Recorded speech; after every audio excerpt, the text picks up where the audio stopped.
kasih tasnya. Jangan lari. Kalau Anda lari ini bahaya malah. Anda kasih tasnya. Iya. Ketika dia ambil tasnya, lihat, perhatikan. Ketika begitu at the moment dia merasa terganggu ya, momen dia merasa apa? Bukan terganggu. Apa namanya? Lengah. Maka inilah yang terjadi, sikat zengkar. Jangan pernah berpikir untuk mengambil pistolnya.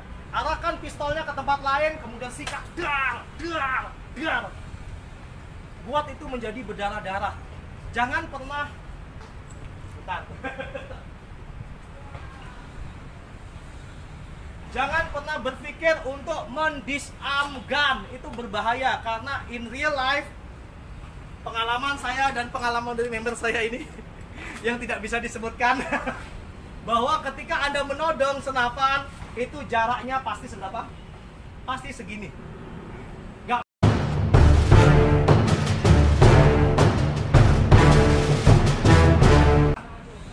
Oke guys, terakhir, begal sama aja pedang ya.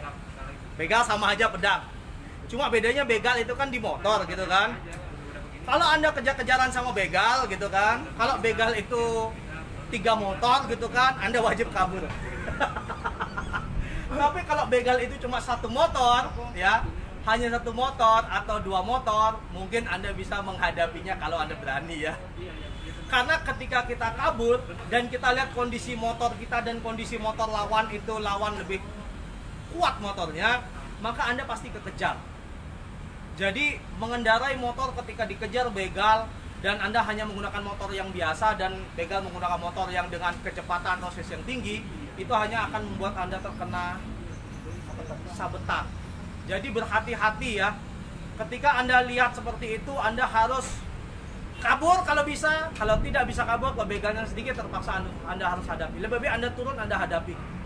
Ya, lebih baik Anda turun, Anda ambil kuncinya Anda buang, Anda tapi tahu buangnya di mana gitu kan? Hadapi. Dia nggak akan bisa ngambil motor kita. Kunci ceklek, kunci turun, buang aja. Buang di tempat yang dimana kita tidak tahu. Terus kita kalau dia cuma 2 motor, Anda harus hadapi. Berarti sekitar 3-4 orang. Itulah kenapa Anda harus belajar yang namanya sistem bertarung. Anak cowok tuh harus belajar berantem, bos. Itu di zaman saya dulu, anak cowok harus belajar berantem. Oke. Jadi zaman dulu kita nggak kenal game terlalu banyak ya. Jadi ada cowok tuh belajarnya berantem mulai zaman dulu. Sehingga ngelawan 1-2 orang itu kita sudah terbiasa. Jadi berantem kena pukul itu sudah terbiasa. Oke. Dan yang terakhir adalah ketika kita bicara penodongan, itu adalah pistol. Ini yang paling lucu. Sedikit aja ya. Kita tidak akan menggunakan pistol biasa. Kita hanya akan menggunakan pistol anak-anak dengan warna pink. Hanya untuk membuktikan bahwa mendisarm gun itu tidak semudah membalikkan telapak tangan atau tidak semudah di film-film.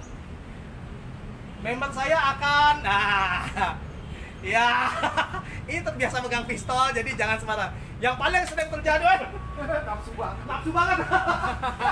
Aduh, ini nafsu nembak ya. Yang paling tuh, berapa detik jarak dari menembak? 0,5 0,3 sampai 0,5 detik guys, waktu dia seperti ini. Sehingga ketika dia menodongkan pistol, ya todongan pistol seperti ini, kalau Anda menggunakan konsep yang jangan ditembak dulu ya. Kalau Anda menggunakan kayak yang di film-film menggunakan seperti ini, maka yang terjadi adalah Anda pasti kena tembak. Anda boleh coba. Kita coba pakai ini ya. Saya akan mencoba secepat mungkin menggunakan kan seperti ini caranya biasanya. Seperti ini untuk mendisarm pistol lawan. Ya kalau gripnya pelan. Orang kalau main pistol benar gripnya kan kencang. Iya, masih safe ya. Ketika saya mau mengginikan, saya tahan seperti ini ya. Ready, kita akan lihat cepetan siapa pistol pink ada tangan saya gitu kan. Ketika saya seperti ini dan saya akan melakukan boom seperti itu, perhatikan saya kena tembak atau enggak. Kita lihat ya. Yuk. Itulah realitanya. Jadi jangan, bahkan tangan partner saya aja nggak bisa nih. Saya akan lebih keras lagi. Perhatikan yang terjadi. Hancur. bermain dengan menggunakan ini. Oh, ini ya. Ya. Jadi cara seperti ini tidak akan bisa digunakan. Karena yang terjadi adalah 0,3 sampai 0,5 detik ketika dia menembakkan. Gak apa-apa, masih bisa dipakai. Ini kita berlatihnya sederhananya menggunakan ini. Terus berikutnya, disarm berikutnya adalah dengan hanya tangan seperti ini. Wah, ini ya. Kita coba perhatikan. Ketika seperti ini, saya akan tepak tangannya seperti ini. Kita lihat apakah benar saya bisa melakukan itu ya. Badan saya tidak bergerak sama sekali, saya hanya seperti ini. Kita lihat, sebenarnya ini gripnya kan kencang beliau. Dan seperti itu kita lihat ya, yuk. Kena. Jadi itu tidak bisa dilakukan guys. Apalagi yang seperti ini. Ini memang mati ke kepala saya. Apalagi kalau yang biasanya menggunakan itu yang badannya diginikan. Ini kan mati. Lihat, lawan ketika diginikan dia akan ngikut. Karena dia profesional gitu loh. Dia akan kena tembak. Jadi yang harus kita lakukan adalah apa gitu. Yang harus dilakukan adalah kasih uangnya. Dan berikutnya guys, orang nodong nggak ada pada jarak sedekat ini. Apalagi nodongnya kayak gini nih. Nah, saya nggak pernah nemuin orang bawa pistol nodong itu kecuali di film. Orang kalau nodong dia pasti jaraknya seberapa kalau nodong mas biasanya? Nggak, kalau gini nih. Jaraknya pasti segini. Ya, jarak segini pun nggak pernah kan? Bahaya ya, bahaya. Nodong dia pasti jaraknya segitu gitu. Nah, ya kan? Ketika Anda ditodong jarak segitu, Anda diminta sesuatu, Anda beri. Jangan buat dia panik. Anda beri dulu. Misalnya dompet gitu kan. Dompet, kunci mobil gitu ya. Dompet, kunci mobil gitu kan. Anda pegang dompet, Anda pegang kunci mobil gitu kan. Ketika dia nodong minta dompet gitu kan, dompet Anda kasih dompet ini, dompet. Nah, ya, ini kan udah makin dekat nih, kasih. Terus kunci mobil gitu kan, nah kunci mobil ya kan, lihat apa yang terjadi dengan posisi tangannya sudah mulai berubah kan? Ya masukkan dompet dulu.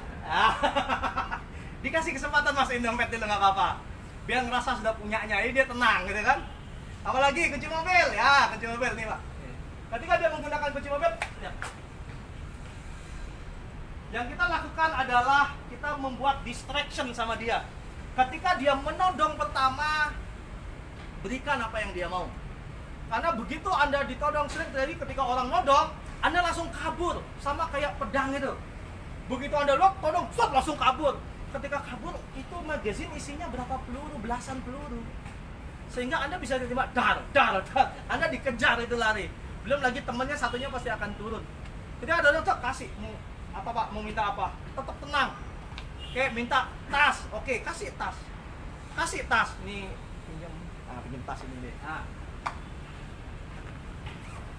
Minta tas, kasih tas. Anggaplah Anda baru ngambil uang gitu ya. Jadi ini tips buat teman-teman.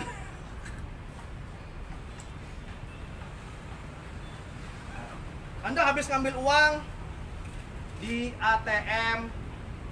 Oke, Anda baru keluar, terus dia todong Anda. Todongnya gimana pak? Todongnya? Dia todong seperti ini kan, minta tas kan? Kasih tasnya, jangan lari. Kalau Anda lari ini bahaya malah. Anda kasih tasnya. Iya. Ketika dia ambil tasnya, lihat, perhatikan. Ketika begitu at the moment dia merasa terganggu ya, momen dia merasa apa? Bukan terganggu, apa namanya? Lengah. Maka inilah yang terjadi, sikat sedar. Jangan pernah berpikir untuk mengambil pistolnya. Arahkan pistolnya ke tempat lain, kemudian sikat dar. Buat itu menjadi berdarah-darah. Jangan pernah